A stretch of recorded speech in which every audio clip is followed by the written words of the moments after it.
सच बताऊँ ना यार, जीवन में ना छोटी-छोटी दिक्कतें, परेशानी, छोटी-छोटी ठोकरें इंसान को लगना बहुत ज़्यादा ज़रूरी होता है। ये इंसान का माइंड सेट रखती हैं। मतलब इनके चलते ना इंसान चाहकर भी गलत रास्ते पे नहीं चलता है। उसको पता होता है यार कि सही क्या है, गलत क्या है। वो अच्छे से समझेगा इन चीज़ों को, सही-गलत को, अपने पराये को। क्योंकि बुरा वक़्त जो होता है ना इंसान को बहुत कुछ सिखाता है और छोटा-छोटा, थोड़ा-थोड़ा बुरा वक़्त आना बहुत ज़रूरी होता है। थोड़ी-थोड़ी तकलीफ़ें इंसान के जीवन में होनी चाहिए, तभी वो हर चीज़ की वैल्यू करता है। हर चीज़ को बारीकी से समझता है। मतलब उसको समझ आता है कि नहीं यार, हमारे जीवन में किस चीज़ की क्या वैल्यू है। तो हे गाइज़, गुड इवनिंग, जय माता दी, welcome back to my another blog. तो आज मैं शाम के वक़्त बना रही हूँ खाना क्योंकि हम लोग जा रहे हैं चंडीगढ़। अपने रूटीन चेकअप के लिए, ज़्यादा कुछ नहीं है, बस डॉक्टर से फ़ॉलो-अप करना होता है, रूटीन चेकअप के लिए जाना होता है। तो पतिदेव अभी स्कूल से आ रहे थे, तो मैं सुबह जल्दी घर से आ गई थी। मैंने कहा मैं उधमपुर घर जाकर ही खाना बना दूँगी। मम्मी जी कह रहे थे ले जाओ। मैंने कहा नहीं यार, मैं नहीं लेके जाऊँगी। थोड़ा सफ़र करके आई, थोड़ी-सी रेस्ट की। उसके बाद मैंने कहा मैं शाम को खाना बना देती हूँ, क्योंकि वो मुझे कह के भेजा था उन्होंने सुबह कि मेरे आते तक बिल्कुल फुल रेडी होके रहना, पैकिंग कर लेना, क्योंकि वो स्कूल से लेट पहुँचेंगे तो उसी वक़्त हमें मतलब जल्दी से जल्दी निकलना है, तुरंत वहीं उसी टाइम निकलना है। 5-10 मिनट के टाइम में हमें निकलना है। तो इसलिए मैंने खाना बना लिया, उसके बाद मैंने थोड़ा-सा ग्लूकोज़ पानी लिया। मैंने कहा मुझे थोड़ा-सा ऐसे लग रहा है जैसे लो फ़ील हो रहा था, तो मैंने कहा थोड़ा ग्लूकोज़ वाला पानी पी लेती हूँ। तो 1 ग्लास पानी पीकर फटाफट से मैंने भी हाथ-मुँह धोया और मैं रेडी हो गई, क्योंकि फिर निकलना था। इनके पास इतना टाइम नहीं था ना आके रुकने का, तो मैंने सारे काम करके मैं फटाफट से रेडी हो गई। क्योंकि हमने 8:30 बजे जम्मू से बस थी, तो 5:30 या 6 बजे तक तो पतिदेव पहुँचेंगे। तो इसलिए वो भी आ गए थे, फिर इतनी देर में तो बैग पैक मैंने कर लिया था। फिर हम निकल गए, पतिदेव आगे-आगे और मैं पीछे-पीछे, क्योंकि हमने जम्मू के लिए पहले बस पकड़नी थी उधमपुर से और फिर हमने जम्मू से आगे स्लीपर लेनी थी। तो हम पहुँच गए, साथ में ही रोड था, तो रोड पे मतलब हमने वेट किया बस का, तो इतनी देर में जल्दी से बस भी आ गई, हम बस में बैठकर चल पड़े। तो बिना किसी टेंशन के, चलो ये है कि डॉक्टर को भी दिखा आएँगे, साथ में टाइम भी स्पेंड हो जाएगा और थोड़ा-सा एन्जॉय भी कर लेंगे। तो जम्मू पहुँचकर बस जो थी वो पार्किंग में लगी हुई थी, तो हमने ट्रैवल एजेंसी वालों से पूछा, उन्होंने कहा पार्किंग में लगी हुई है। तो हमने बस में बैठकर किया डिनर, क्योंकि हम जो लेके जाते हैं ना डिनर साथ में, तो बस चलने से पहले ही कर लेते हैं, क्योंकि फिर बस चल पड़ती है तो उसमें थोड़ा कंफर्टेबल नहीं होता डिनर करना। तो साथ में फिर बाहर जाके हाथ भी धोने होते थे, जिसकी वजह से हमने फटाफट से डिनर किया। तो फिर हाथ-वाथ धो लिए हमने कहा चलो अब हो गया है, तो अब हम आराम से रेस्ट करते हैं। तो इतनी देर में बस के चलने का भी, क्योंकि 8:30 तक बस चलनी थी, वहाँ से निकलनी थी, तो इसलिए तब तक हम फ्री हो गए थे।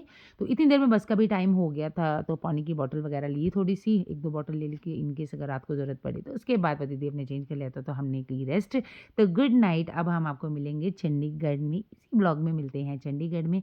तो फाइनली हम 4:30 पे पहुँच गए थे, तो मैंने जैसे-जैसे करके बाहर ही मतलब देखा कोई वॉशरूम, मैंने कहा चलो फ्रेश होना ज़रूरी है यार, आज फर्स्ट नवरात्र है और देखो ना नवरात्रे वाले दिन घर से व्रत वाले दिन जाना मुझे अच्छा नहीं लगता, लेकिन करना क्या था, अपॉइंटमेंट था डॉक्टर से तो जाना था और चलो इनका होता है छुट्टी भी एक मतलब थोड़ी कम छुट्टी हो। जब हम पहुँचे वहाँ कोई नहीं था, तो फर्स्ट नंबर पे मैंने ही मतलब अपना बैग रखा हुआ था, लेकिन देख सकते हो आप बाद में इतना क्राउड, और हमें लगता है ना कि हम परेशान हैं। मैं सच कह रही हूँ, घर से बाहर निकलो दुनिया इतनी परेशान है, अपनी तकलीफ़ों का तो पता ही नहीं चलता। आप देख सकते हो किसी भी ब्लॉक, किसी भी डिपार्टमेंट में चले जाओ, इतना रश, इतना क्राउड, मतलब मैं सोचती हूँ यार सारी दुनिया बीमार है, सारी दुनिया परेशान है, तो इसलिए अपने दुःख का तो एहसास ही नहीं होता।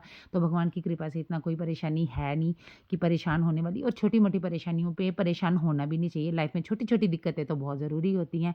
हम तो 4 बज गए थे इस बार यार, मतलब 4 हमें हॉस्पिटल में बज गए थे खड़े-खड़े सुबह से शाम तक। कभी एक रूम में डॉक्टर के, कभी दूसरे डॉक्टर के रूम में, कभी तीसरे के, मतलब कोई 10 तो रूम में भेजा होगा उन्होंने। तो आइज़ के थोड़े से टेस्ट थे, तो डॉक्टर ने कहा था कि यहीं पर कराने हैं। हमने कहा था हम जम्मू से करा लेंगे, बोलते नहीं आपको यहीं पे आके कराने हैं, तो इसलिए हमें जाना था। तो हमने कहा चलो अब कहा है डॉक्टर ने, जैसे जैसे गाइड डॉक्टर करते हैं हम उन्हीं के अकॉर्डिंग चलते हैं, क्योंकि चलना भी चाहिए।